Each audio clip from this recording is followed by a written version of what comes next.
So yan mga ka-farmers, i-share ko lang sa inyo mga ka-farmers. Ito po mga ka-farmers yung pinapakain ko sa aking native pigs na malapit na siyang mga anak mga ka-farmers. Kasi mga ka-farmers, kapag ito ang pinapakain ko sa kanila is malakas yung kanilang mga anak. At saka mga ka-farmers, yung marami yung kanyang mapoproduce ng kanyang inahin na gata sa kanyang mga anak. So yan mga ka-farmers, itong inahin ko mga ka-farmers is malapit na siyang mga anak mga ka-farmers. So yan mga ka-farmers, yung native pigs is simula nung nagpabulog siya is 110 days mga ka-farmers. Manganak na siya. So yan mga ka-farmers, mabilis na talaga ka-farmers yung mga native pigs. So ito mga ka-farmers yung kanyang unang anak. Ayan na. So 11 po sila. So ngayon mga ka-farmers, ito na lang yung natira. Ayan, dalawa na lang mga ka-farmers. Ayan.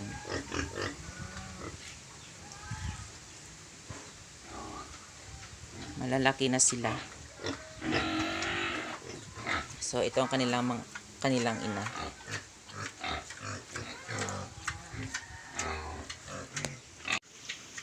So ayan mga ka-farmers, yung kanyang mga anak is nasanay din mga ka-farmers na pinapakain ko sila ng malunggay leaves, dahon ng saging.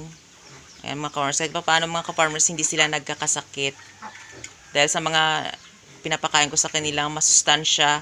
At saka yung mga hindi ko sila pinakain ng mga commercial feeds. Hindi lang yun mga ka-farmers kasi sobrang mahal yun ng commercial feeds. At saka mga ka-farmers, yung kanilang dumi is mabaho kapag commercial feeds yung pinapakain sa kanila mga ka-farmers. Kaya yan na lang mga ka-farmers yung pinapakain ko sa kanila.